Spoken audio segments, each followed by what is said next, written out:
সিলেটে আতিয়া মহলে চলছে সেনাবাহিনীর অভিযান, 2 জঙ্গি নিহতের দাবি। গ্রেনেড হামলার ঘটনায় মোখলা বাজার থানায় পুলিশের মামলা। আশকোনার ঘটনায় আটকের পর মারা যাওয়া হানিফ মৃধার সঙ্গে বরগুনা থেকে নিখোঁজ হন আরো একজন। অনুসন্ধানে বের হলো দুজনেরই হঠাৎ বিত্তশালী হওয়ার ঘটনা। দেশে প্রতি 10 জন নারীর 6 জনই সন্তান জন্ম দেন অস্ত্রোপচারের মাধ্যমে। প্রতি বছরই বাড়ছে এ হার। বেশি মুনাফার আশায় ক্লিনিকগুলোতে বাড়ছে প্রবণতা, বলছেন বিশেষজ্ঞরা।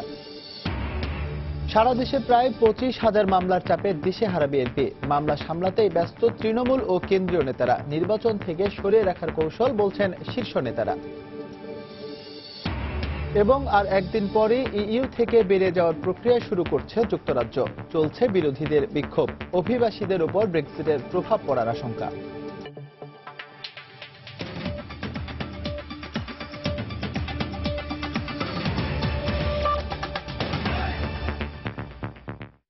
সময় সংবাদের সঙ্গে আছে আমি এসএফ ইকবাল।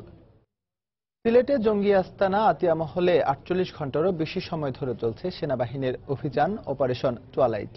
রাতে বন্ধ থাকার পর আজ সকালে আবারও শুরু হয় অভিযান। সেনাবাহিনীর পক্ষ থেকে জানানো হয়, এখনও একাধিক প্রশিক্ষিত জঙ্গি আতিয়া মহলে অবস্থান করছে। এদিকে গ্রেনেড হামলার ঘটনায় মোখলা বাজার থানায় অজ্ঞাত কয়েকজনকে আসামি করে মামলা করেছে পুলিশ। সিলেট থেকে আব্দুল আহাদের তথ্য ও নৌশাদ আহমেদের চৌধুরীর ছবি নিয়ে ডেস্ক রিপোর্ট। ভোর থেকে থেমে থেমে আতিয়া মহলে গুলি ও বিস্ফোরণের শব্দ পাওয়া যাচ্ছে। তৃতীয় দিনের মতো বাড়িটির চারপাশে সাজোয়া যান নিয়ে অবস্থান করছে প্যারা কমান্ডো সদস্যরা। সেনাবাহিনীর অব্যাহত অভিযানে বাড়ির ভেতর থেকে জঙ্গিরাও পাল্টা আক্রমণের চেষ্টা চালাচ্ছে। সেনাবাহিনীর পক্ষ থেকে জানানো হয়, অভিযানে ইতোমধ্যে 2 জঙ্গি নিহত হলেও আতিয়া মহলে এখনও একাধিক প্রশিক্ষিত জঙ্গি অবস্থান করছে। পুরো ভবন জুড়ে রয়েছে শক্তিশালী বিস্ফোরক দ্রব্য। ভিতরে যে জঙ্গি যে কজন আছে বা যারা ছিল, তারা যতটুকু আমাদের বুঝতে পেরেছি ওয়েল ট্রেন। এরপর যখন আমরা টিয়ার শেল নিক্ষেপ করেছি, তারপরের থেকে জঙ্গিরা ভিতরে তাদের জন্য থাকাটা একটু ডিফিকাল্ট ছিল। তখন মুভমেন্ট দৌড়াদৌড়ি শুরু করছে এবং তখন আমরা নিশ্চিত 2 জনকে ইফেক্টিভলি এনগেজ করতে পেরেছি এবং 2 জন জঙ্গির নিশ্চিত যে তাদের মৃত্যু হয়েছে এবং একজন ওই সময়ই তার যে সুইসাইডাল ভেস্ট সবার মধ্যে লাগানো ছিল, একজন সেটা এক্সপ্লোড করেছে। বাকি এর মধ্যে এখনো আমাদের যেটা যতটুকু বুঝতে পেরেছি আরো এক বা একাধিক জঙ্গি এখনো ভিতরে আছে। পুরো বিল্ডিংটা যেটা বললাম যে পুরো আইডি দিয়ে নিচের থেকে জায়গায় জায়গায় লাগিয়েছে। আমরাও যথেষ্ট ফায়ার করেছি, এক্সপ্লোসিভ ফায়ার করেছি। পুরো এলাকাটা খুব ঝুঁকিপূর্ণ হয়ে গেছে এখন।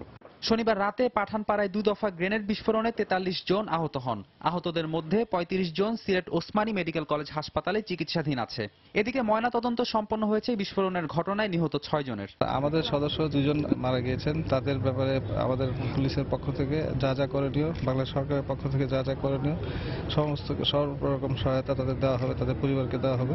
যারা দুষ্কৃতিকারী আছে তাদেরকে শনাক্ত করার চেষ্টা করছি এবং তাদের গ্রেপ্তার করার চেষ্টা করছি। শনিবার সকালে জঙ্গি আস্তানা আতিয়া মহল থেকে 21 শিশু সহ 78 জন বেসামরিক লোককে উদ্ধার করে সেনাবাহিনী। ওই দিন সন্ধ্যায় আতিয়া মহলে কমান্ডো অভিযানের মধ্যেই পার্শ্ববর্তী পাঠানপাড়া এলাকায় 2 দফা শক্তিশালী গ্রেনেড বিস্ফোরণে 2 পুলিশ কর্মকর্তা সহ 6 জন নিহত হন। সময় সংবাদ, সিলেট। সিলেটের শিববাড়িতে জঙ্গিদের বোমা হামলার ঘটনায় নিহত 2 পুলিশ কর্মকর্তা সহ 6 জনের বাড়িতে এখন শোকের নীরবতা। কোথাও ছেলে হারিয়ে শোকে স্তব্ধ হয়ে আছেন বাবা মা, আবার কোথাও ভাই হারিয়ে নীরবে চোখের পানি ফেলছেন স্বজনরা। ইকরামুল কবিরের রিপোর্ট, ক্যামেরায় ছিলেন নৌশাদ আহমেদ চৌধুরী। আমরা যাই আমার ভাইয়ের গুণীদের বিচার। কিছুতেই থামছে না ভাই হারানো এই বোনের কান্না। শনিবার রাতে জঙ্গিদের বোমা কেড়ে নিয়েছে পুলিশ পরিদর্শক মনিরুল ইসলামকে। রাষ্ট্রীয় দায়িত্ব পালনের সময় এমন মৃত্যু কিছুতেই মেনে নিতে পারছেন না তারা। আমার ভাইয়ের মতো পুলিশরা বেড়ে ওরা যেন ধ্বংস না হয়, মায়ের মুখ যেন গালি না হয়। 3 বোনের একমাত্র ভাই ওয়াহিদুল ইসলাম অপু ছিলেন মদন মোহন কলেজের হিসাব বিজ্ঞান বিভাগের 3য় বর্ষের ছাত্র। বছর কয়েক পূর্বে বাবা মারা যাওয়ায় লেখাপড়ার পাশাপাশি দেখাশোনা করতেন পৈতৃক ব্যবসার। শনিবার রাতের বোমা হামলা প্রাণ কেড়ে নিয়েছে তারও। ওদেরকে আমি কিভাবে লেখাপড়া করাইবো, ভরণ পোষণ করাইবো, আমার কিচ্ছু নাই। আমাদের ফ্যামিলির একটা বেঁচে থাকার উপায় যেন প্রধানমন্ত্রী করে দেন, দ্যাটস ইট, আর কিছু চাই না। সিলেটের দক্ষিণ সুরমার কুচাই এলাকার জান্নাতুল ফাহিমের এইচএসসি পরীক্ষার বাকি ছিল আর এক সপ্তাহ। শখ করে বন্ধুদের নিয়ে শিববাড়ির অভিযান দেখতে গিয়ে ফিরলেন লাশ হয়ে। এরকম যেন আর কোনো মার বাবার কোল খালি না হয়, তার জন্য সরকারের প্রতি আমার বিনীত অনুরোধ রইল। এদিকে নিহত পুলিশ পরিদর্শক মনির ও কায়সারের জানাজা শেষে যে কোনো মূল্যে এই জঙ্গিবাদ রুখে দেবার প্রত্যয় ব্যক্ত করলেন পুলিশ কমিশনার। কারা করেছে সেটা আমরা হয়তো সকলেই জানি, কিন্তু শনাক্ত করব আমরা অবশ্যই। আমরা এই বাংলাদেশের জঙ্গি তৎপরতা রোধ করব, এই মানসিকতায় কাজ করে যাচ্ছি। শিববাড়িতে শনিবার রাতে দুদফা জঙ্গিদের বোমা হামলায় র্যাব ও পুলিশ কর্মকর্তা সহ আহত হন অর্ধশতাধিক। ইকরামুল কবির, সময় সংবাদ, সিলেট। আশকোনায় র্যাব ক্যাম্পে হামলার ঘটনায় আটক না আগে থেকেই হানিফ মৃধাকে অপহরণ করা হয়েছিল, সে রহস্য উদ্ঘাটন হয়নি এখনো। এর মধ্যে অভিযোগ উঠেছে একই সময় আরো একজনকে অপহরণের। নিখোঁজ দুজনের বাড়ি বরগুনার দুটি উপজেলায়। তবে তারা দুজনই দরিদ্র পরিবারের সদস্য হলেও গত 2 বছরে হঠাৎ করেই অনেক অর্থের মালিক হয়ে যান, এমনটাই বেরিয়ে এসেছে সময় সংবাদের অনুসন্ধানে। এসএম সিফাতের তোলা ছবিতে বিস্তারিত এম এ আজিমের রিপোর্টে। র্যাবের হাতে আটক অবস্থায় নিহত হানিফ মৃধার বাড়ি বরগুনার আমতলী উপজেলার আমরাগাছিয়া গ্রামে। একসময় চায়ের দোকানদার, রিকশা চালক ও পরে ভাড়াটে মোটরসাইকেল ড্রাইভার ছিল সে। এরপর ঢাকায় গিয়ে বাসের হেল্পার হিসেবে কাজ করত সে। হঠাৎ করে মাত্র 2 বছরের মধ্যে তুরাগ পরিবহনের 3টি বাস ও একটি প্রাইভেট কারের মালিক হয় সে। 15-20 বছর আগেই দেখছি আমি তো চালাইছি মোটরসাইকেল চালাইছে। এত অর্থ মালিক কিভাবে হয়েছে, কিভাবে হারা কি ব্যবসা করে না করে আমরা কইতে পারি না, আমরা হারা গোবারে যাইতেই না। এদিকে হানিফের সাথে সোহেল নামের একজনকেও অপহরণের অভিযোগ করছে তার পরিবার। সোহেলের বাড়ি বরগুনার তালতলী উপজেলার ভাইজোড়া গ্রামে। শিশু অবস্থা থেকে বাবা না থাকায় কাজ করে সোহেলকে বড় করেছেন তার মা। বড় হয়ে ভাড়াটে মোটরসাইকেল চালাতো সে। একসময় ঢাকায় গিয়ে ফার্নিচারের দোকানে কাজ নেয়। সম্প্রতি গ্রামে একটু বিলাসবহুল একটি বাড়ি করেছে সে। ছোটবেলাতে আমি ফিরতাম, রিক্সা চালাইতো, হ্যাঁ এবার আসতেছে মোটরসাইকেল চালাইতো। রিক্সা চালাইতে হুন্ডা চালাই দেখে থাকতে মন চায় না, ঢাকা যায় কি করতে না করতে ওটা আমাকে ভালোটা জানা নাই। তবে স্বজনদের দাবি তারা কোনো অপরাধের সাথে জড়িত ছিল না, তাদেরকে অপহরণ করা হয়েছে। হঠাৎ করে নয়, জমানো টাকা দিয়েই বাড়ি ও গাড়ি করেছেন তারা। আমার স্বামী এ ধরনের কোনো কাজ করতে পারে না, করতে পারেও না, করেও নাই। ব্যবসা সহযোগের সময় সব টাকা জমাইছে, এরপরে একবারে কেনছে। গত 27 ফেব্রুয়ারি চরবনাই পীরের মাহফিলে যোগদান শেষে ঢাকায় ফেরার পথে কাঁচপুর ব্রিজের নিচ থেকে হানিফ ও সোহেল হোসেন মন্টুকে তুলে নিয়ে যায় বলে অভিযোগ করেছেন তাদের স্বজনরা। র্যাব বলছে আশকোনায় র্যাব ক্যাম্পে হামলার ঘটনায় 17 মার্চ সন্দেহজনকভাবে আটক করা হয়েছে হানিফকে। এম এ আজিম, সময় সংবাদ, বরগুনা। সময় সংবাদে আরো থাকছে, গভীর সাগরে মাছ ধরতে গিয়ে নিখোঁজ পটুয়াখালীর 10 জেলে। একজনের মৃত্যু হলেও বাকিরা বন্দী মিয়ানমারের কারাগারে, বলছে স্বজনরা। দেশে ফিরিয়ে আনতে উদ্যোগ নেওয়ার দাবি। দেশে প্রতি 10 জন নারীর 6 জনই সন্তান জন্ম দিচ্ছেন অস্ত্রোপচারের মাধ্যমে। স্বাস্থ্য অধিদপ্তরের তথ্য বলছে এ হার প্রতি বছর বাড়ছে। বিশেষজ্ঞরা বলছেন সন্তান জন্মদানে সিজারিয়ান পদ্ধতি বিকল্প ব্যবস্থা হলেও অনেক ক্লিনিক অধিক মুনাফার আশায় এটিকেই প্রথম পদ্ধতি হিসেবে বেছে নিচ্ছেন। স্বাস্থ্য প্রতিমন্ত্রী অস্ত্রোপচারের মাধ্যমে সন্তান জন্ম দেওয়ার হার বেড়ে যাওয়ায় উদ্বেগ প্রকাশ করেছেন। মৌসুম ইসলামের 3 পর্বের ধারাবাহিকের আজ দেখুন প্রথম পর্ব। নর্মাল ডেলিভারিটা একটা এখন অ্যাবনর্মাল ব্যাপার। সিজার এটাই সবাই মেনে নিয়েছে যে সবার সিজারই হবে। তো সেই অর্থে যখন শুনে কেউ যে আমার নর্মাল, ডেলিভারি হয়েছে 2টা বেবি, তো খুব অ্যাপ্রিসিয়েট করে। প্রাকৃতিকভাবে সন্তান জন্মদানের এই স্বাভাবিক প্রক্রিয়াটি যেন এখন অস্বাভাবিক ঘটনা। নার্স দৌড়ায় আসছে আমার কাছে যে বলার জন্য আপনি খুব ভাগ্যবান, নর্মাল ডেলিভারি হচ্ছে আপনার টাকা কম লাগবে। 2 সন্তানের এই মা বললেন, সুনির্দিষ্ট কোনো কারণ ছাড়াই অনেকটা তাড়াহুড়ো করেই তাকে সিজার করা হয় রাজধানীর একটি বেসরকারি হাসপাতালে। সুস্থ ছিলাম, সবই বেবি ভালো ছিল, শুধু বললো যে ওয়াটার ব্রেক আর এসবের ঝামেলা টামেলা হতে পারে, দরকার কি? দরকার নাই, তুমি লাস্ট উইক পর্যন্ত ওয়েট করার দরকার নেই, ডেটের 1 উইক আগে তুমি অ্যাডমিট হয়ে যাও। স্বাস্থ্য অধিদপ্তরের 2015 সালের তথ্য বলছে, হাসপাতালে সেবা নেওয়া প্রতি 100 জনে 60 জন নারী সিজারিয়ানের মাধ্যমে সন্তান জন্ম দিয়েছেন। এর মধ্যে গড়ে 36 জনের বেসরকারি হাসপাতালে এবং 24 জনের সরকারি হাসপাতালে সিজারিয়ান হয়। স্বাস্থ্য সংশ্লিষ্টরা বলছেন, একদিকে সিজার অপারেশনে 1 ঘন্টারও কম সময় লাগা, তার উপর টাকার পরিমাণ বেশি হওয়ায় সিজার অপারেশনে আগ্রহ বেশি চিকিৎসক এবং হাসপাতালে। অন্যদিকে নর্মাল ডেলিভারিতে টাকার পরিমাণ কম, তার উপর একজন রোগীর পেছনে একজন ডাক্তারকে ঘন্টার পর ঘন্টা সময় দিতে হয়। একটা ইনস্টিটিউটে 5 to 15% সিজারিয়ান সেকশন রেট থাকতে হবে। 5% এর নিচে যাওয়া মানে হচ্ছে যে সেই ইনস্টিটিউট টাইমলি ইন্টারভেনশন করতে পারে না, আর 15% উপরে যাওয়া মানে এখানে আননেসেসারি ইন্টারভেনশন হতে পারে। মানুষ অসুস্থ হলে খুব দুর্বল থাকে, তারা আমাদের কাছ থেকে অনেক বেশি সহানুভূতি চায়। যারা টাকা রোজগার করার জন্য করে তারা তো প্রফেশনাল না, তারা তো অবশ্যই ইথিক্সের বাইরে কাজ করে। সরকারির তুলনায় বেসরকারি হাসপাতালে সিজারিয়ানের সংখ্যা বেড়ে যাওয়াকে উদ্বেগজনক বললেন মন্ত্রী। সিজারিয়ানের সংখ্যাটা বেড়ে যাচ্ছে আশঙ্কাজনকভাবে। সরকারি হাসপাতালে সিজারের সংখ্যা কম, 20-25% বেশি হয় না। তাও তো সরকারি হাসপাতালে কমপ্লিকেটেড কেসগুলো আসে। প্রাইভেট হাসপাতাল ক্লিনিকগুলোতে সিজার বেশি হয়ে থাকে, সেখানে 70-80% হয় সিজার। কিছু চিকিৎসক আছে বা কিছু অনৈতিক প্রতিষ্ঠান আছে যারা অনুপ্রাণিত করে সিজার করার জন্য নানাবিধ ভয়ভীতি দেখিয়ে। রোগী এবং রোগীর স্বজনদের অতি উৎসাহ দেশে সিজারিয়ান ডেলিভারির সংখ্যা বাড়াচ্ছে বলে মনে করেন সংশ্লিষ্টরা। মৌসুম ইসলাম, সময় সংবাদ, ঢাকা। ঋতুরাজ বসন্ত মানে প্রাণ জোড়ানো হাওয়ায় মন ভোলানো বাহারি রঙের ফুলের দোলা লাগা। এই ঋতুর একটি প্রতীক হয়ে আছে হলুদ রং, আর তাই প্রকৃতি কিছু ফুলের গায়ে তার হলুদ আবির ছড়ে রেখেছে পরম মমতা ভরে।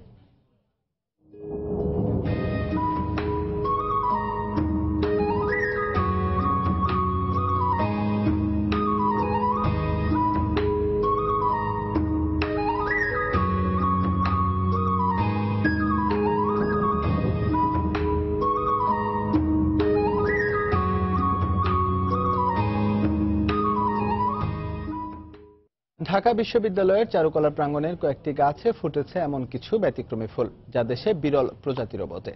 বসন্তের ফুল নিয়ে রিপোর্ট থাকছে সংবাদের পরের অংশে। 29শে মার্চ আনুষ্ঠানিকভাবে ইউরোপীয় ইউনিয়ন থেকে বের হয়ে যাওয়ার প্রক্রিয়া শুরু করতে যাচ্ছে যুক্তরাজ্য। তবে এর প্রতিবাদে বিক্ষোভ সমাবেশ অব্যাহত রেখেছে ব্রেক্সিট বিরোধীরা। প্রক্রিয়া শেষ হলে এর প্রভাব অভিবাসীদের উপর পড়তে পারে বলে মনে করছেন বিশ্লেষকরা। আরও জানাচ্ছেন লন্ডন প্রতিনিধি শোয়েব কবির। গত কয়েকদিন ধরে ব্রেক্সিটের প্রতিবাদে লন্ডনে বিক্ষোভ করে আসছে হাজার হাজার মানুষ। ইউরোপের সঙ্গে থাকার পক্ষে বিভিন্ন যুক্তি তুলে ধরেন ব্রেক্সিট বিরোধীরা। আমরা এখানে এসেছি আমাদের ভবিষ্যৎ প্রজন্মের মঙ্গলের জন্য। আগামী 20 থেকে 30 বছর পরে যেন আমি তাদের বলতে পারি, ব্রিটেনকে ইউরোপের সঙ্গে ঐক্যবদ্ধ রাখার যথাসাধ্য চেষ্টা করেছি। গণভোটে ইউরোপ থেকে যুক্তরাজ্যে বেরিয়ে যাওয়ার পক্ষে রায় আসার 9 মাস পর সরকারের অঙ্গীকার মতে আগামী 29 মার্চ থেকে শুরু হতে যাচ্ছে এই বিচ্ছেদ প্রক্রিয়া। তবে এর ঠিক 1 সপ্তাহ আগে লন্ডনে সন্ত্রাসী হামলা ব্রেক্সিট প্রক্রিয়ায় কোনো প্রকার প্রতিবন্ধকতা সৃষ্টি করবে না বলে জানিয়েছেন ব্রিটিশ প্রধানমন্ত্রীর মুখপাত্র। তবে বিশ্লেষকরা মনে করছেন এই হামলার কারণে নিরাপত্তা ও অভিবাসন ইস্যুতে ব্রেক্সিট প্রক্রিয়ায় ব্রিটেন সরকার বেশ কঠোর অবস্থানে থাকবেন। প্রক্রিয়াটা শুরু করার 1 সপ্তাহ আগে এই সন্ত্রাসী হামলাটা হলো, যখন পুরো ব্রিটেন জুড়ে আলোচনা হচ্ছিল যে হার্ড ব্রেক্সিট হবে না সফট এক্সিট হবে। ব্রিটিশ পার্লামেন্টে এই আক্রমণ হওয়ার কারণে অধিক মাত্রায় পাবলিসিটি পেয়েছে। সরকার যখন দর কষাকষি করবে, নেগোসিয়েশন করবে ইউরোপিয়ান ইউনিয়নের সাথে, তখন এই নিরাপত্তা ইস্যুটা অনেক এগিয়ে থাকবে। ব্রেক্সিটের কারণে অভিবাসন ইস্যুতে নতুন নীতিমালা করতে পারে যুক্তরাজ্য। এতে দেশটিতে থাকা অভিবাসীদের উপরও প্রভাব পড়তে পারে বলে মনে করছেন বিশ্লেষকরা। অভিবাসীদের শর্তে অনেকগুলো কঠোর হওয়ার সম্ভাবনা আছে। পাশাপাশি অ্যান্টি সেন্টিমেন্ট যেটা অভিবাসীদের বিরুদ্ধে সাধারণ মানুষের তৈরি হচ্ছে, সেই ক্ষেত্রে ডোমেস্টিক ল, ইমিগ্রেশন লর ক্ষেত্রে আরো কঠোর নীতিমালা চলে আসতে পারে। 1997 সালের 25শে মার্চ ইউরোপীয় ইউনিয়ন গঠিত হয়েছিল। ইইউ গঠনের পর যুক্তরাজ্যই প্রথম দেশ এই জোট থেকে বেরিয়ে যাচ্ছে। শোয়েব কবির, সময় সংবাদ, লন্ডন। দেশব্যাপী নেতাকর্মীদের বিরুদ্ধে দায়ের হওয়া প্রায় 25,000 মামলার চাপে দিশেহারা হয়ে পড়েছে বিএনপি। মুখে আন্দোলনের হুঙ্কার শোনা গেলেও মামলা সামলাতে ব্যতিব্যস্ত কেন্দ্র থেকে শুরু করে তৃণমূলের বেশিরভাগ নেতা। দলের শীর্ষ নেতারা বলছেন, নির্বাচন থেকে দূরে সরিয়ে রাখতে এই মামলাকে ব্যবহার করা হচ্ছে হাতিয়ার হিসেবে। তবে জেল হাজত আর আইন আদালতের চক্র থেকে বেরিয়ে শিগগিরই মাঠের রাজনীতিতে সক্রিয় হতে চান তারা। সালাউদ্দিন সুমনের রিপোর্ট। এটি কোনো রাজনৈতিক কর্মসূচিতে যোগ দিতে যাওয়ার দৃশ্য নয়। 5ই জানুয়ারির নির্বাচনের পর রাজপথের আন্দোলনে কার্যত স্থবির হয়ে পড়া দল বিএনপির চেয়ারপারসন বেগম খালেদা জিয়া এখন হরহামেশাই এভাবেই হাজিরা দিতে আসেন আদালতে। বিএনপির আইনজীবীদের দেয়া তথ্যানুসারে বেগম জিয়ার বিরুদ্ধে এখন পর্যন্ত সচল রয়েছে 34টি মামলা। এর মধ্যে দুর্নীতির মামলা 5টি, হত্যা ও নাশকতা সহ অন্যান্য মামলা 18টি, আর রাষ্ট্রদ্রোহ ও মানহানির মামলা রয়েছে 11টি। দলের সিনিয়র ভাইস চেয়ারম্যান তারেক রহমানের বিরুদ্ধেও 21শে আগস্টের গ্রেনেড হামলা সহ রয়েছে 105টি মামলা। মহাসচিব মির্জা ফখরুল ইসলাম আলমগীরও রয়েছেন মামলার চাপে। এই মুহূর্তে 85টি মামলার মোকাবিলা করছেন তিনি। আবির নবী খান সোহেন, আমানুন আমান, এগুলো 150-200 প্রায় মামলা। এই আমাদের যুবদল, ছাত্র দলের নেতারা যারা আছে, স্বেচ্ছাসেবক দলের নেতাকর্মীরা আছে, কারোর বিরুদ্ধে বাকি নাই। দলের নীতি নির্ধারণী ফোরামের অন্য সব নেতাও আছেন একই ফাঁদে। স্থায়ী কমিটির সদস্য ডক্টর খন্দকার মোশাররফ হোসেন 20টি, ব্যারিস্টার মওদুদ আহমদ 15টি, তরিকুল ইসলাম 22টি, এম কে আনোয়ার 40টি, ব্যারিস্টার রফিকুল ইসলাম মিয়া 19টি, মির্জা আব্বাস 96টি, গয়েশ্বর রায় 50টি ও সালাউদ্দিন আহমেদ জড়িয়ে পড়েছেন 47টি মামলায়। তথ্যমতে সারা দেশের প্রায় 10 লাখ নেতাকর্মীর বিরুদ্ধে মামলা চলছে প্রায় 25,000। দলের এই শীর্ষ নেতা বলছেন, রাজনীতি ও নির্বাচন থেকে দূরে সরিয়ে রাখতেই মামলায় জড়ানো হচ্ছে নেতাকর্মীদের। এই মামলা হচ্ছে আরেকটি অস্ত্র, রাজনৈতিক অস্ত্র ব্যবহার করা হচ্ছে মিথ্যা মামলার মাধ্যমে বিরোধী দলের লোকজনকে যে রাজনীতি থেকে বিরত রাখার একটা চেষ্টা, নির্বাচন থেকে বিরত রাখার চেষ্টা। তবে এই নেতা বলছেন, মামলার বেড়াজাল থেকে বেরিয়ে মাঠের রাজনীতি চাঙ্গা করার উপায় খুঁজছে বিএনপি। মামলা হামলায় বিএনপি বর্তমানে কিছুটা বিপর্যস্ত। এই ধরনের পরিস্থিতিতে অতীতে কোনো দল মোকাবেলা করে নেই। তারপর আমি মনে করি যে বিএনপি একটি সুসংগঠিত দল হিসাবে রাজপথে আপনারা দেখতে পাবেন। মামলার কারণে নিষ্ক্রিয় হয়ে পড়া ও পরোয়ানা মাথায় নিয়ে পলাতক নেতাকর্মীদের আইনি সহায়তা দিয়ে রাজনীতিতে সক্রিয় করার পরিকল্পনার কথাও জানালেন এই নেতা। জনগণের স্বার্থ সংশ্লিষ্ট। সালাউদ্দিন সুমন, সময় সংবাদ, ঢাকা। সিটি কর্পোরেশন হয় দিন দিন বাড়ছে কুমিল্লা শহরে নাগরিকের সংখ্যা, কিন্তু সেই তুলনায় বাড়েনি তাদের মৌলিক সুযোগ সুবিধা। নগরীতে বসবাস করা কয়েক লাখ শিশু, কিশোর ও তরুণের শারীরিক ও মানসিক বিকাশের জন্য নেই পর্যাপ্ত খেলার মাঠ ও বিনোদন কেন্দ্র। তাই ভোটাররা বলছেন, এবারের নির্বাচনে যে প্রার্থী এসব সমস্যা সমাধানে গুরুত্ব দেবেন তাকেই বেছে নেবেন তারা। কুমিল্লা থেকে বাহার রাহানকে সঙ্গে নিয়ে মাহমুদ রাকিবের রিপোর্ট। ছবি তুলেছেন বাবুল হোসেন। ঈদগাহ মাঠে একই সময় এলোমেলো ভাবে 20 থেকে 25টি ক্ষুদে দল খেলছে ব্যাট বলের ক্রিকেট খেলা। কোন দিক থেকে কে কার বল মারছে তার কোনো ঠিক নেই। তার উপরে ঈদগাহ মাঠ হওয়ায় মাটির বদলে কংক্রিট, তাই রয়েছে পড়ে গিয়ে হাত পা ভাঙার ঝুঁকিও। পুরো সিটি কর্পোরেশন এলাকায় এই একটিমাত্র উন্মুক্ত মাঠ থাকায় এভাবেই নানা বাধা ও ঝুঁকি উপেক্ষা করে সেখানে খেলতে বাধ্য হচ্ছে কুমিল্লা নগরীর শিশু কিশোররা। ঘাসের কোনো মাঠ নেই, ঈদগাহ স্টেডিয়ামের 4-500 বল সবসময় খেলে, এটা আমাদের সমস্যার মুখোমুখি সবসময় হতে হবে। যেহেতু বাঁকা জায়গা, তখন আমরা খেলতে যাওয়ার সময় আমরা পড়ে যাই, পড়ে যাওয়ার পরে হাত পা অনেকের ছুলিয়ে যায়।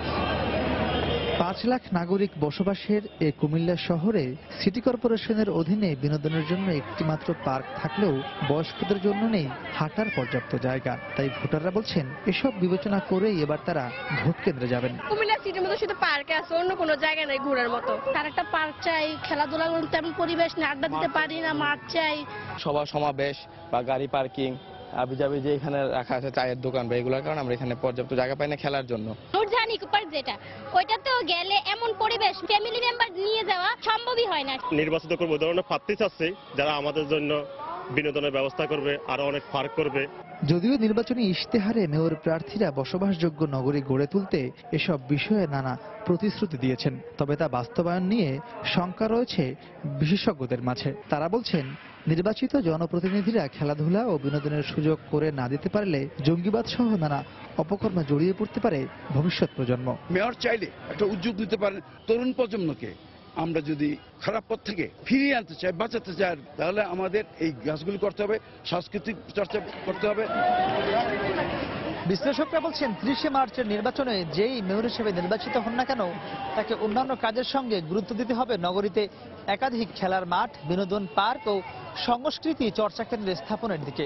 আর তা না হলে এই নগরীতে বেড়ে ওঠা প্রায় 2.5 লাখ শিশু কিশোর ও তরুণ তরুণীর মানসিক ও শারীরিক বিকাশ বাধাগ্রস্ত হওয়ার আশঙ্কা করছেন তারা।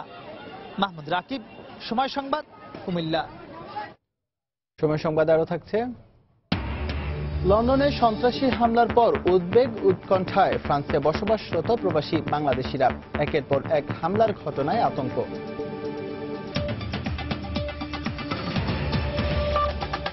ময়মনসিংহ শহরে ইজি বাইক ও ব্যাটারি চালিত রিকশা নিয়ন্ত্রণের পরও কমেনি যানজট। সাধারণ মানুষের অভিযোগ, ইজি বাইক ও ব্যাটারি চালিত রিকশা চলাচলের রাস্তা নির্দিষ্ট না করা এবং শহর থেকে বাস স্ট্যান্ড সরানোর সিদ্ধান্ত বাস্তবায়ন না হওয়ায় কমছে না জনদুর্ভোগ। জেলা পুলিশ ও পৌর প্রশাসন বলছে স্বল্প সময়ের মধ্যে যানজট সহনীয় পর্যায়ে আনতে চেষ্টা চলছে।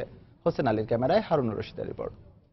আমাদের যখন পরীক্ষা থাকে তখন আমরা পরীক্ষাগুলোতে ঠিক সময় যাতায়াত করতে পারি না। স্কুলের সময়টা আমরা ম্যাক্সিমাম হেঁটে যেতে হয় বাচ্চা নিয়ে। ঠিক টাইমে যদি বাইরে নিয়ে যায় তাহলে ওই অফিস করা যায় না। ময়মনসিংহ এখন বলতে গেলে মানে একদম অটো শহর বলা চলে। অননুমোদিত ব্যাটারি চালিত ইজি বাইক অটোরিকশার দৌরাত্মে প্রতিনিয়ত অসহনীয় যানজটে চরম দুর্ভোগের শিকার শহরবাসী এভাবেই জানালেন তাদের ক্ষুব্ধ প্রতিক্রিয়া। পৌরসভা থেকে 745টি ইজি বাইকের লাইসেন্স দেয়া হলেও শহরে এখন নিয়মিত চলাচল করছে 9 থেকে 10,000, সাথে যুক্ত হয়েছে আরও কয়েক হাজার ব্যাটারি চালিত অটোরিকশা। ফলে শহরে ভয়াবহ আকার ধারণ করেছে যানজট। এ অবস্থায় 7-8 মাস আগে শহরে চলাচলকারী ইজি বাইক ও ব্যাটারি চালিত রিকশা নিয়ন্ত্রণ এবং শহরের ভেতরে থাকা বাস স্ট্যান্ড সরানোর সিদ্ধান্ত নেয় প্রশাসন। শহরের ভেতরের যে সিএনজিগুলো আছে সেগুলোর সংখ্যা নির্ধারণ করে দেয়া এবং সেগুলোকে আলাদা কালার করে দেয়া, আলাদা নাম্বার দিয়ে দেয়া, আর কতগুলো জায়গা ঠিক করে দেয়া শহরের চারদিকে, যে ওই জায়গাগুলোতে এসে শহরের বাইরে সিএনজিগুলো ওখানে এসে স্টপ হয়ে যাবে, সেগুলো আর শহরের ভেতরে ঢুকবে না। তবে ইজি বাইক ও ব্যাটারি চালিত রিকশা নিয়ন্ত্রণ এবং শহরের ভেতরে থাকা বাস স্ট্যান্ড সরানোর সিদ্ধান্ত দীর্ঘদিনেও বাস্তবায়ন না হওয়ায় হতাশ শহরবাসী। স্থানীয় প্রশাসনের প্রতিটি সভায় সিদ্ধান্ত এবং সবাই একমত হন যে এই শহরকে আমরা যানজট মুক্ত করব, কিন্তু তারপরেও আর সেটি আসলে আলোর মুখ দেখে না। এটি খুবই দুঃখজনক এবং হতাশাজনক। জেলা পুলিশ ও পৌর প্রশাসনের শীর্ষ ব্যক্তিরা বলছেন যানজট নিরসনে শহরে চলাচলকারী ইজি বাইক ও ব্যাটারি চালিত রিকশার সংখ্যা নির্ধারণের কাজ প্রায় শেষ পর্যায়ে রয়েছে। কাজে হাত দিলে তখন বুঝতে পারবো যে ওইটার প্রবলেমটা কি হচ্ছে, অথবা ওইটাকে ঘিরে বা ওইটা বাদ দিয়ে আর কি কি প্রবলেমগুলো আছে। আমরা এখনো ওই সার্ভের কাজটাতেই আছি। আমরা ইতিমধ্যে পৌরসভার পক্ষ থেকে ময়মনসিংহ শহরে কতগুলো ইজি বাইক চলাচল করছে এটির অ্যাসেসমেন্ট কাজ শুরু করেছে এবং প্রায় শেষ পর্যায়ে রয়েছে। বিভাগীয় কমিশনারের কার্যালয়ে বৈঠকের সিদ্ধান্তের প্রেক্ষিতে 1 মাস আগে শহরের ভেতর থেকে ত্রিশাল বাস স্ট্যান্ডটি মাসকান্দায় সরিয়ে নেয়ার কয়েকদিন পরই এটি আগের স্থানেই ফিরে আসে। হারুনুর রশিদ, সময় সংবাদ, ময়মনসিংহ। গভীর সাগরে মাছ ধরতে গিয়ে নিখোঁজ হয়েছেন পটুয়াখালীর 10 জেলে। এদের মধ্যে একজন এরই মধ্যে মারা গেছেন, আর বাকিরা মিয়ানমারের কারাগারে বন্দী আছেন বলে দাবি স্বজনদের। বন্দী জেলেদের দেশে ফিরিয়ে আনতে কর্তৃপক্ষের সহায়তা কামনা করছে মৎস্য সমবায় সমিতি। মোহাম্মদ মনির হোসেন বাদলের তথ্য ও সুজন দাবের ছবি নিয়ে ডেস্ক রিপোর্ট। নিখোঁজের পর পেরিয়ে গেছে 2 মাস, এখনো খোঁজ মেলেনি পটুয়াখালীর 10 জেলের। গত 17 জানুয়ারি মহিপুর আলিপুর মৎস্য বন্দর থেকে FB ফয়সাল নামে একটি মাছ ধরার ট্রলার নিয়ে গভীর সমুদ্রে মাছ ধরতে যান 10 জেলে। এরপর থেকে নিখোঁজ রয়েছেন তারা। তবে নিখোঁজ জেলেরা মিয়ানমারের কারাগারে বন্দী রয়েছে বলে দাবি পরিবারের সদস্যদের। পরিবারের একমাত্র উপার্জনক্ষম ব্যক্তি নিখোঁজ থাকায় অসহায় দিন পার করছেন তারা। আমার স্বামী সাগরে গেছে মাছ ধরতে গেছে, পর সাগরে ইঞ্জিল নষ্ট হয়ে বাঁচতে বাঁচতে মায়ের মান যাইয়ে উঠছে। এই অবস্থা আমাদের সংসারে কোনো নাই যে আমরা চুলা একটা পাইলে দিয়ে দুটো চাল দিয়ে বাচ্চাদেরকে রান্ধে খাওয়ানো, এমন কোনো পথ নাই। সরকারের দ্বারা একটু আবেদন, আমাদের ভাই বেরাদার এদেরকে যেন সরকার দেশে ফেরত আনে। বন্দী জেলেদের দেশে ফিরিয়ে আনতে যথাযথ কর্তৃপক্ষের সহায়তা কামনা করেন মৎস্য সমবায় সমিতির সভাপতি। পার্শ্ববর্তী রাষ্ট্র ভারত সহ মিয়ানমারে জেলেরা নদী পথে সাগর পথে যদি কোনো ক্রমে ভুলক্রমে ঢুকে যায় তাদেরকে সত্ত্বর দেশে ফিরিয়ে আনার কোনো ব্যবস্থা নেই। তাদেরকে দেশে ফিরিয়ে আনার জন্য সরকার সহ সংশ্লিষ্ট মহলকে আহ্বান জানাচ্ছি। এদিকে মিয়ানমারের গণমাধ্যমে 10 জেলে আটক এবং 1 জেলের মৃত্যুর খবর প্রকাশিত হয়েছে বলে জানালেন জেলা প্রশাসক। জেলেদের দেশে ফিরিয়ে আনতে যথাযথ ব্যবস্থা নেওয়ার আশ্বাস দেন। মায়ানমারের 2টি পত্রিকায় এ বিষয়ে নিউজ প্রকাশিত হয় যে সেখানে 1 জন জেলেকে মৃত অবস্থায় পাওয়া যায় এবং 9 জন জেলে সেখানে বন্দী রয়েছে এবং তাদের উদ্ধারের জন্য আমরা স্বরাষ্ট্র মন্ত্রণালয়ে পত্র দিয়েছি। পটুয়াখালীতে প্রায় 50,000 জেলে রয়েছেন যারা জীবনের ঝুঁকি নিয়ে সাগরে মাছ ধরেন। সময় সংবাদ, পটুয়াখালী। কক্সবাজারের উপকূলে বঙ্গোপসাগরে অভিযান চালিয়ে আগ্নেয়াস্ত্র সহ 13 জলদস্যুকে আটক করেছে কোস্টগার্ড। এছাড়া অপহৃত 7 জেলেকে উদ্ধার করা হয়েছে। কোস্টগার্ড জানায় গতরাতে মাছ ধরার ট্রলারে লুট ও কয়েকজন জেলেকে অপহরণ করা হয়েছে এমন খবরে অভিযান চালানো হয়। অভিযানে কুতুবদিয়া মাতারবাড়ি চ্যানেল থেকে 26 কিলোমিটার গভীর সাগর থেকে 13 জলদস্যুকে আটক করা হয়। তাদের কাছ থেকে 3টি দেশীয় অস্ত্র, বন্দুক ও 20 রাউন্ড গুলি উদ্ধার করা হয়। একই সঙ্গে অপহৃত 7 জেলেকে উদ্ধার করে কোস্টগার্ড। কক্সবাজার লাইট হাউস থেকে 25 নটিক্যাল মাইল পশ্চিমে একটা বোটকে চ্যালেঞ্জ করে, সেই বোটকে চ্যালেঞ্জ করার পর চার্জ করার পরে 13 জন ডাকাতকে গ্রেপ্তার করে এবং ডাকাতের থেকে 7 জন নিরীহ জেলেকে উদ্ধার করা হয়। এবার বসন্তের ব্যতিক্রমী ফুল নিয়ে একটি রিপোর্ট। ঋতুরাজ বসন্ত মানেই প্রাণ জোড়ানো হাওয়া, মন ভোলানো বাহারি রঙের ফুলের দোললাগাম। এই ঋতুর একটি প্রতীক হয়ে আছে হলুদ রং, আর সে কারণেই বুঝি প্রকৃতি কিছু ফুলের গায়ে তার হলুদ আবির ছুড়ে রেখেছে পরম মমতা ভরে। ঢাকা বিশ্ববিদ্যালয়ের চারুকলা প্রাঙ্গণের গাছে ফুটেছে এমন কিছু ব্যতিক্রমী ফুল যা দেশে বিরল প্রজাতিরও বটে। বসন্তের ফুল নিয়ে আরো জানাচ্ছেন মিজানুর রহমান কবির। ঢাকা বিশ্ববিদ্যালয়ের চারুকলা ইনস্টিটিউট প্রাঙ্গণে প্রকৃতি অকৃপণ হাতে যে বসন্ত ভার ছড়াচ্ছে তার অন্যতম হচ্ছে ফাল্গুনী ফুল। গবেষকরা বলছেন দেশের একমাত্র এই ফুল গাছটি ভারতের শান্তিনিকেতন থেকে আনা। এটা একটা চ্যালেঞ্জও ছিল যে এটা আসলে আমাদের ওয়েদারের সঙ্গে মানিয়ে উঠবে কিনা, বেঁচে থাকবে কিনা, ফুল ফুটবে কিনা। ফাল্গুনেই ফুল ফোটা শুরু হয়, সে কারণে এটার নামটা প্রাসঙ্গিকভাবে ফাল্গুনী রাখা হয়েছে। সবচেয়ে বেশি হলুদ ফুল চোখে পড়ে আম গাছে জড়িয়ে থাকা বাসন্তী লতায়। চারুকলা ইনস্টিটিউটের সূচনা লগ্ন থেকেই লতাটি প্রতি বসন্তে হাজির হয় হলুদের বন্যা নিয়ে। আঁকিয়ে কিংবা দর্শনার্থী চারুকলায় এলেই তাদের অন্তত একবার আসা চাই এই হলুদ মেলায়। জড়ানো লতার উপচে পড়া হলুদের ঠাঁই হয় গাছের তলাতেও। এ হলুদ যেন আসল বসন্তের বিশেষ বার্তাবহ, যেখানে জড়িয়ে আছে শিল্পাচার্যের স্মৃতি। শিল্পাচার্যের হাতে লাগানো সেই ফুল ফাগুনে এখনো প্রতি বছর আমাদেরকে হলুদ বৃষ্টি দেয়। চারপাশে হলুদে মনে হয় রঙময়, সবুজের মধ্যে হলুদ একটা নতুন সৃষ্টি, মানে খুব সুন্দর লাগছে। ফুল ফুটছে, নানান রকমের ফুল, ভালোই লাগছে দেখতে। এই জন্য বাচ্চা কাচ্চা নিয়ে আসলাম ঘুরতে। অনেকটা বিলুপ্তপ্রায় প্রজাতির কনকচাঁপা গাছেও ফুলেদের দেখা মিলবে। লোকসাহিত্যে বিশেষ গুরুত্ব পাওয়া এই গাছের বংশবিস্তার সহজ হলেও গবেষকদের ধারণা সংরক্ষণের অভাবে হারিয়ে যেতে বসেছে এই গাছ ও ফুলটি। বীজটা নিচে পড়লে সহজে চারা হয়ে যায়, এটার জন্য কিচ্ছু করতে হয় না। চারাগুলো তুলে আবার অন্যত্র লাগিয়ে দিলে কিন্তু হয়ে যায়। আমরা চেষ্টা করছি গাছটিকে ছড়িয়ে দিতে সর্বত্র। আরেকটি দুর্লভ প্রজাতির ফুল ও ফলের গাছ নাগলিঙ্গম। সবুজ পাতা, ফুলের বাইরে হলুদ আর ভেতরে লালের উপস্থিতি ছাড়াও বিশেষ গড়নের কারণে সবারই নজর কাড়ে গাছটির। সব মিলিয়ে এখানকার ফুলেরা যেন হয়ে আছে বসন্তের এক একটি রঙিন প্রতীক। মিজানুর রহমান কবির, সময় সংবাদ, ঢাকা। লন্ডনের ওয়েস্টমিনস্টার ব্রিজ এবং পার্লামেন্ট ভবনের বাইরে বুধবারের সন্ত্রাসী হামলার ঘটনায় আবারও ভীত সন্ত্রস্ত হয়ে পড়েছেন ফ্রান্সে বসবাসরত প্রবাসী বাংলাদেশিরা। একের পর এক হামলার ঘটনায় আতঙ্ক বিরাজ করছে প্রবাসীদের মাঝে। ফ্রান্স থেকে লুৎফর রহমান বাবুর রিপোর্ট। বুধবার ব্রাসেলস হামলার বর্ষপূর্তির দিনে লন্ডনের ওয়েস্টমিনস্টারে ব্রিটিশ পার্লামেন্টের বাইরে চালানো হয় ভয়াবহ সন্ত্রাসী হামলা। এতে এক পুলিশ কর্মকর্তা সহ নিহত হন অন্তত 5 জন। এছাড়াও হামলায় আহত হন আর অন্তত অর্ধশত। এর সপ্তাহখানেক আগে প্যারিসের ওর্লি বিমানবন্দরে বড় ধরনের সন্ত্রাসী হামলার হাত থেকে রক্ষা পায় প্যারিসবাসী। একের পর এক এসব সন্ত্রাসী হামলার ঘটনায় শঙ্কিত হয়ে পড়েছেন ফ্রান্সের প্রবাসী বাংলাদেশিরা। তাদের ব্যবসা বাণিজ্যও নেমে এসেছে মন্দাভাব। ফ্রান্সেই 1.6 মিলিয়ন টুরিস্ট আসেনি, তার পরিপ্রেক্ষিতে যারা এই সকল ব্যবসায় আছেন, ট্যুরিজম ব্যবসায় আছেন, বিভিন্ন সেক্টর, হোটেল বা বিভিন্ন সুপার মার্কেট, বিভিন্ন ক্ষেত্রে আছেন, তাদের কিন্তু একটা বড় ধরনের অর্থনৈতিক বিপর্যয় এসছে। সন্ত্রাসী হামলার আশঙ্কায় ঘর থেকে বের হতে ভয় পাচ্ছেন প্রবাসীরা। এমনকি সন্তানকে স্কুলে পাঠাতেও ভীত সন্ত্রস্ত হয়ে পড়েছেন তাদের অভিভাবকরা। বাচ্চা নিয়ে স্কুলে যাই, তখন খুব আতঙ্কের মধ্যে থাকি। স্কুলে কি আবার কোনো হামলা হয় কিনা, বা সুপার মার্কেটে যাই, ওখানে কোনো হামলা হয় কিনা। সন্ত্রাসীদের কোনো জাত ধর্ম নেই উল্লেখ করে প্রবাসীরা বলেন, একমাত্র ঐক্যবদ্ধ প্রতিরোধী পারে সন্ত্রাসবাদকে পুরোপুরিভাবে নির্মূল করতে। সন্ত্রাসীদের কোনো জাত নাই, ধর্ম নাই, ওরা সন্ত্রাসী, ওরা মানবতার বিরোধী।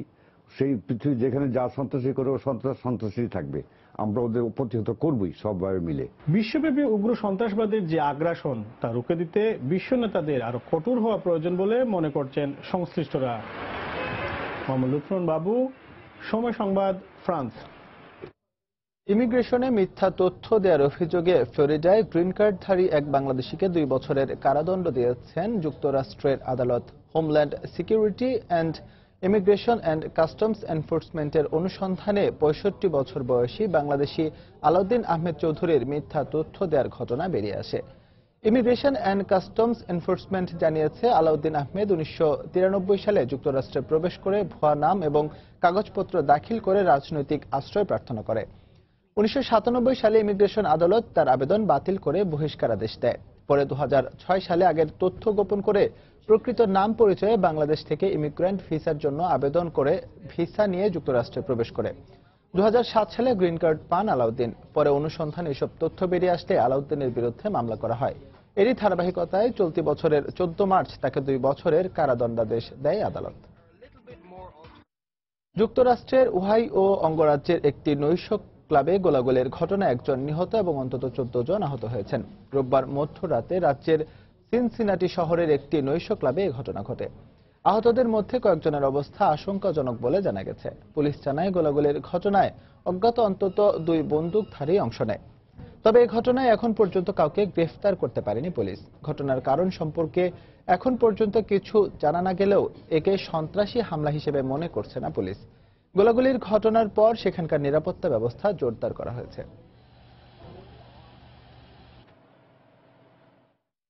যুক্তরাজ্যের অ্যারিজোনা অঙ্গরাজ্য থেকে নিজেদের স্বয়ংক্রিয় গাড়ি তুলে নিয়েছে স্মার্টফোন অ্যাপ্লিকেশন নির্ভর পরিবহন সেবা প্রতিষ্ঠান উবার। শুক্রবার টেম্পে এলাকার উবারের একটি স্বয়ংক্রিয় গাড়ির সঙ্গে অপর একটি গাড়ির সংঘর্ষের জেরে শনিবার এই সিদ্ধান্ত নেয় প্রতিষ্ঠানটি। যদিও ওই দুর্ঘটনায় কেউ গুরুতর আহত হয়নি। স্থানীয় গণমাধ্যমের বরাতে জানা যায়, একটি গাড়ি বামে মোড় ঘুরতে গেলে সামনের দিক থেকে আসা উবারের স্বচালিত ভলভো এসইউভি মডেলের একটি গাড়ির সঙ্গে সজোরে ধাক্কা খায়।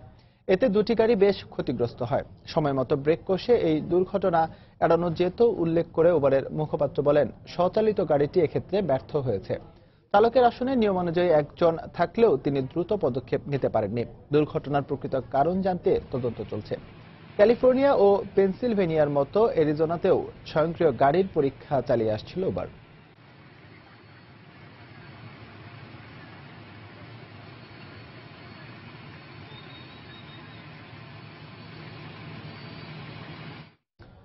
খেলার খবরে জানাবো টাইগারদের শ্রীলঙ্কা প্রসঙ্গ।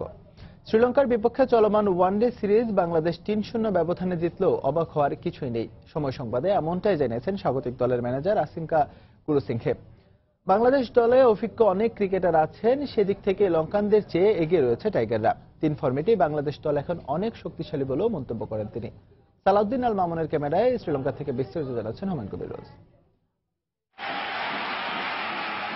1996 সালে পুরো ক্রিকেট বিশ্বকে অবাক করে স্বপ্নের বিশ্বকাপের ট্রফি উঁচিয়ে ধরেছিল শ্রীলঙ্কা। সেই থেকে ক্রিকেটে উত্থান লঙ্কানদের। তবে এর আগে শ্রীলঙ্কার এই স্বপ্ন পূরণে মাঠের ক্রিকেটে যারা স্বপ্নের সিঁড়ি তৈরি করেছিলেন সেই অর্জুনা রানাতুঙ্গা, মহানামা, ডিসিলভাদের মতো অন্যতম হলেন আচানাকা গুরুসিংহে। 11 বছর শ্রীলঙ্কার জাতীয় দলে খেলেছেন তিনি। এর মাঝে দুবার এশিয়া কাপে আকরাম বুলবুলদের বাংলাদেশের বিপক্ষে খেলেছেন ওয়ানডে। স্মৃতির পাতার সাথে মিলিয়ে দেখলেন এই বাংলাদেশ ক্রিকেট দল এখন বিশ্ব ক্রিকেটে মাথা উঁচু করে দাঁড়িয়ে আছে। এশিয়া কাপে দুবার বাংলাদেশের বিপক্ষে খেলেছি। সেই দল আর এই দলের মধ্যে আকাশ পাতাল তফাৎ।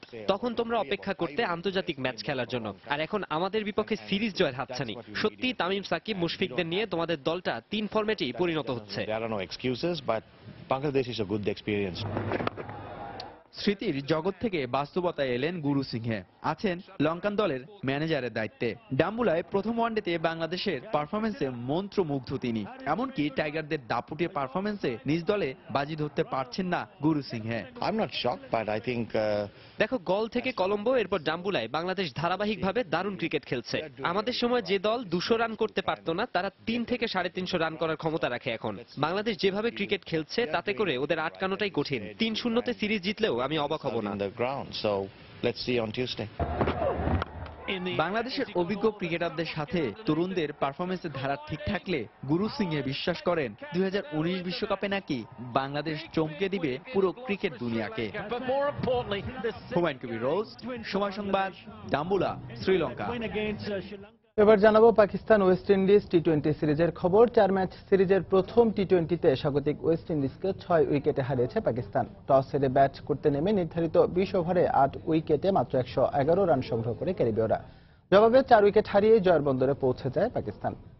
কেনিংটন ওভালে এভিন লুইসের উইকেট হারিয়ে শুরুতেই ধাক্কা খায় স্বাগতিকরা। সেই ধারাবাহিকতা ধরে রেখে মাত্র 49 রানে প্রথম সারির 6 উইকেট হারিয়ে বিপাকে পড়ে ওয়েস্ট ইন্ডিজ। শেষ দিকে কার্লোস ব্র্যাথওয়েট কিছুটা প্রতিরোধ করার চেষ্টা করলেও তা চ্যালেঞ্জিং সংগ্রহ করার জন্য যথেষ্ট ছিল না। ফলে 8 উইকেটে তাদের ইনিংস থামে 111 রানে। জবাবে ব্যাট করতে নেমে পাকিস্তানের শুরুটাও ছিল নড়বড়ে। 49 রানের মধ্যেই আহমেদ শেহজাদ, কামরান আকমল ও হাফিজের উইকেট হারায় তারা। তবে শোয়েব মালিক দলের হাল ধরলে 4 উইকেট হারিয়ে জয়ের বন্দরে পৌঁছে যায় সফরকারীরা। ক্যারিবীয়দের 3 উইকেট তুলে নিয়ে ম্যাচ সেরা হয়েছেন শাদাব খান।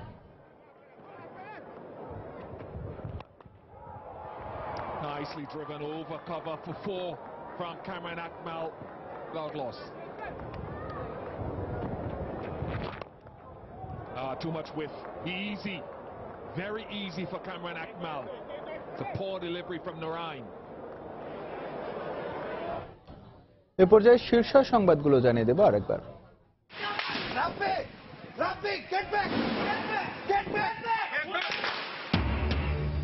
সিলেটে আতিয়া মহলে চলছে সেনাবাহিনীর অভিযান। 2 জঙ্গি নিহতের দাবি। গ্রেনেড হামলার ঘটনায় মোখলা বাজার থানায় পুলিশের মামলা।